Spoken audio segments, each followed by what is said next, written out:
مونږ پیدا قربانولی یو مونږ پیدا دی یو چې مونږ به وینې تویږي مونږ پیدا دی یو چې مونږ کورونه ورانېږي مونږ پیدا دی یو چې په مونږ کې به یتیمان جوړېږي مونږ به کونډې جوړېږي مونږ په جوماتونه شهیدان کېږي مونږ په بازارونو باندې حملې کېږي مونږ په کورونو باندې حملې کېږي مونږ له د حق حاصل نه دی چې مونږ د امن نغمې وهو یا د امن چغې وهو یا د امن جنډې راواخلو یو طرف ته ملګرو پښتون بیټ پښتون قوم ضلع خیبر عوام امن غواړي او د امن جنډې په تیرا کې راغستې دي او نارې وهي چغې وهي چې امن راکړه ریاست ته وایي حکومت ته وایي واکمنو ته وایي چې کور ته مې پرېږده امن راله راوله زه نور وینه تویول نه غواړم زه نوره قرباني ورکول نه غواړم ماله امن راکړه ما ته کور ته پرېږده ما ژوند ته پرېږده ما ترقۍ ته پرېږده ما د دنیا ته پرېږده ما مخکې پرمختګ ته پرېږده ملګرو داسې نه کېږي هلته امن جنډې راغوستی شوي دي هلته امن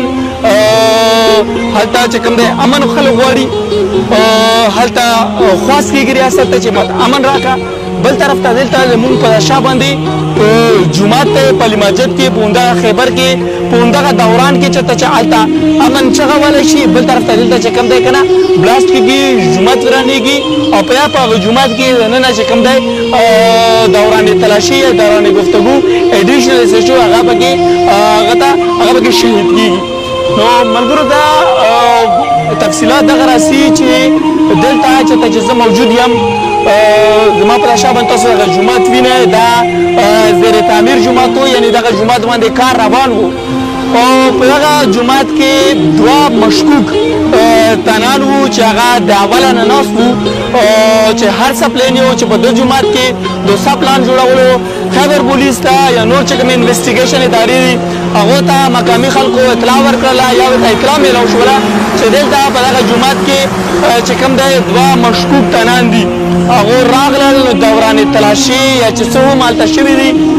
څه هم خبرې شوي دي په دغه دوران کې فایرنګ شوی فایرنګ په نتیجه کې ایډیشنل ایس ایچ او لګېدلی عدنان هغه شهید کړی شولو او بیا هغې نه بعد بلاست وشولو اطلاعات دا راسي د مقامي انتظامیې نه چې دلته چې کوم دویم خودکش بمبار و هغه چې کوم دی که نه اف سی چې کوم اهلکار دی هغوی نیولی دی او نامعلوم مقاماتو ته چې کوم دی که نه هغه رسولی تاسو زه نور چې کوم دی که نه مخکې نشم تللی تاسو ته چې کوم جومات کې چې کوم نقصان شوی یا څومره هلته چې کوم دی انفراسترکچر تباه شوی چې څه هم هلته شوي هغه تاسو ته نشم ښیلی ځکه چې تاسو کتی شئ ما په دا شا باندې چې کوم دی سیکورټي ادارې دي او سیکورټي نظامات چې کوم دی که نه هغه ډېر زیات سخت دي اوس چاته هم هغه چې کوم دی که نه رسۍ هلته نه ورکوي دلته لږ راشو کله هم چې زه ورانېږم کله هم د ما وینې توهېږي نو بیا مین سټریم میډیا راځي ته تاسو وګورئ دا د ما په شا باندې دا مین سټریم میډیا او دا هله راغلله چې بلاست وشولو دا هله راغلله چې وینې تویې شولې دا هله راغلله چې څوک چې ښځې کونډې شولې دا هله راغله چې ماشومان یتیمان شول بریکینګ نیوز دی پښتون په وینه باندې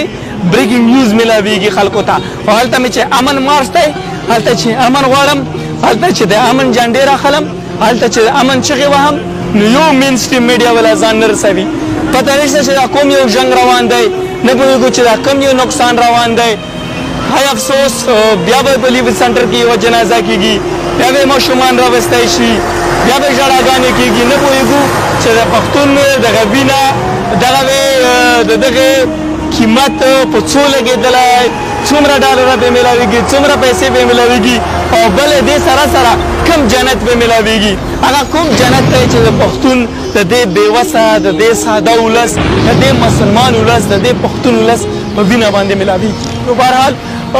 نو چې څو معلومات وي هغه ملګرو زه تاسو سره شیر کوم نقصان شوی دی وینه توهې شوې ده یو پښتون شهید شولو یو پکې زخمي شوی دی